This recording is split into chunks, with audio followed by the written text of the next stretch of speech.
Ladero, Cámara Argentina de Radios Online. Estamos conversando en esta mesa de debate con Marcos Cerro Gómez, con Marcelo Manzi sobre los podcasts. ¿Y qué características tienen que tener para que sea considerado un podcast? ¿Comenzamos? Bueno, en principio tiene que estar grabado en un estudio. Arranquemos por ahí, tal vez lo más básico, lo más simple, pero hay muchas experiencias de gente que graba en su propia casa, en su pieza. Con una tablet. En un espacio sin acustizar, digo. Y eso es un problema, porque desde Cadero sostenemos esto, de que la radio online en definitiva es una ventana al mundo. Y justamente lo que la radio no hace es encerrarte en tu casa. Clarísimo. Marce, otra característica para tener en cuenta. Y yo creo que tiene que también mantener una frecuencia, que eso también lo habíamos hablado, tener un estilo marcado en la artística, en lo posible también que sea un producto atemporal, aunque también vemos casos como por ejemplo en Estados Unidos que hay diarios, de New York Times tiene su podcast diario que habla de noticias, así que hay que ver cómo tratar la temática también para que se mantenga el oyente con el contenido que estoy entregándole, sea cual sea la medida de tiempo en la que voy lanzando cada capítulo. Bueno, y a propósito de eso, otra cosa que hay que tener en cuenta es que existen podcasts de ficción y podcasts informativos. El Daily News es un ejemplo de muchos diarios del mundo que lo están comenzando a hacer. De hecho, la gente en Norteamérica se informa a través de podcasts. En Argentina todavía no hemos llegado a esos niveles, pero la tendencia nos indica que vamos hacia allá. Otra característica específica del podcast, Marcos. Bueno, tiene que tener una artística justamente específica. Es decir, un podcast tiene una apertura, un cierre, tiene cortinas, tiene efectos, separadores, y bueno, pastillas, todo lo que te imagines tiene artística, eso es fundamental. Y está pensado como un contenido específico, atemporal, es decir, no es parte de un programa de radio, no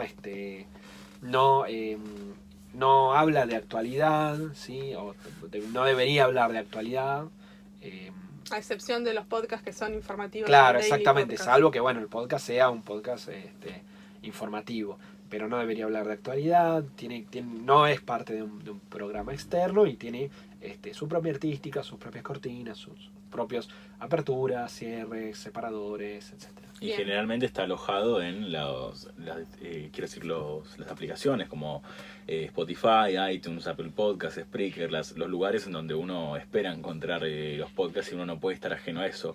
No puedo publicar en donde yo quiero, sino que tengo que ir a donde la gente está escuchando. Bueno, es una característica específica lo que está diciendo Marcelo, que el contenido esté sindicado, que esté en la nube y accesible en multiplataforma para que esos usuarios que quieren contactar con un contenido así sepan dónde ir a buscarlo. Sí, el viejo RSS. El viejo RSS. Que tampoco es tan viejo, ¿no? Es de hace 2 años, tal vez 3 años, 2016 todavía existía. Hay podcasts en España que lo siguen utilizando. Sí, sigue existiendo eso a veces. Tal cual. Bueno, y algo también muy importante es el concepto de una temporada. Es decir, tiene que haber un universo narrativo, tiene que haber una trama, un hilo narrativo que siga una secuencia. Pueden ser unitarios o puede ser en serie, como consumimos las series también en otras plataformas.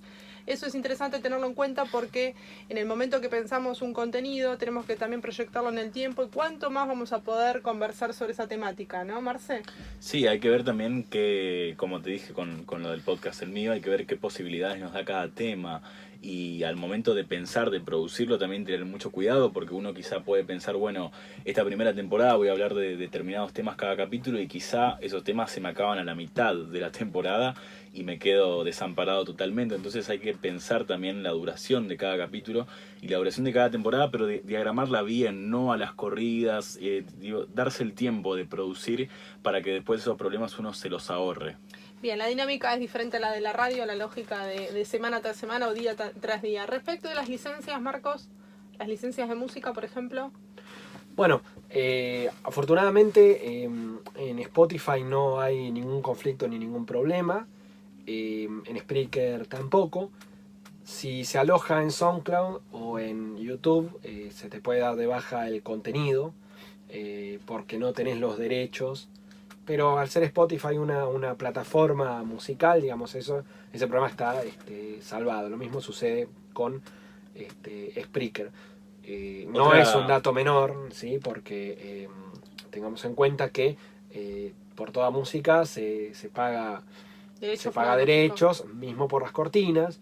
Lo que yo recomiendo, sobre todo en el caso de cortinas, y muchas veces teniendo en cuenta lo mal que se usan las cortinas, porque a veces se usan temas musicales como cortinas, es que no se haga eso, no se desaproveche un tema musical, porque el tema musical es tema musical y la cortina es otra cosa, y se usen cortinas Creative Commons que se pueden encontrar en internet, simplemente poniendo música CC, es Creative Commons, esto es libre de derechos, están disponibles para uso, solamente no pueden ser usados para uso comercial, pero están disponibles y no se pagan derechos. Respecto a la duración, Marce. Quería agregar algo a lo que dijo Marcos Bien. de YouTube. En el mejor de los casos, YouTube lo que hace es Libre de no copyright. bajarte el video o el podcast que subiste, sino quitarte la posibilidad de ganar dinero con ese podcast en caso de que alcance cierta cantidad de visualizaciones o escuchas.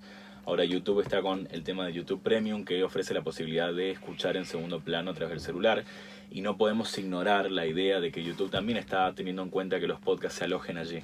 Bueno, y también en el caso de los que suben ese contenido a Facebook Live, también en formato de podcast, se lo silencia directamente. Entonces es importante considerar en la etapa de preproducción y de grabación también el uso de la música, las cortinas y demás para evitar que nuestro contenido, una vez que ya está online, sufra alguna modificación de origen. Respecto a la duración, acá se abre el debate. Los podcasts, ¿qué duración estimativa deberían tener? ¿Cuáles son las tendencias? ¿Qué pasa en Argentina? Yo, desobedezco la regla, pero generalmente me acoplo a la frase que me dijo un profesor hace poco: un podcast debería durar lo que dura un viaje en colectivo, 20 minutos. Bueno, no, depende desde dónde hasta dónde. Claro, también, depende hasta dónde, ¿no? Te tomás un Bueno, colectivo a Chile y... El concepto es el de brevedad. Sí, el de brevedad, 25, 30 Yo creo minutos. que 30 minutos es mucho. Yo creo que ya 30 minutos es mucho. En un mundo en donde las temporadas son de 6 capítulos, antes eran de 20 y tantas, y las temporadas son de capítulos de 6, y tal vez 6 de 30 minutos, 40 minutos como mucho. Sí, yo creo que 30 minutos ya es un exceso. Aunque, vamos a decir la verdad, bien llevado, nada es largo también. Exacto, todo depende cómo se cuente. Formatos de podcast. Acá abro el debate, ¿es solamente sonoro o es también audiovisual? Nosotros en Argentina estamos más acostumbrados a consumir podcasts en formato sonoro, no tanto en audiovisual, pero ¿cómo lo ven ustedes? Yo veo que en Estados Unidos hace mucho de poner la cámara en el estudio o poner dos cámaras e ir cambiando los planos entre amigos que están hablando o profesionales que están grabando el podcast y te lo muestran. Yo creo que no hace falta, a menos que uno esté transmitiendo a través de redes sociales que potencien eso, como puede ser Instagram, los vivos de Instagram.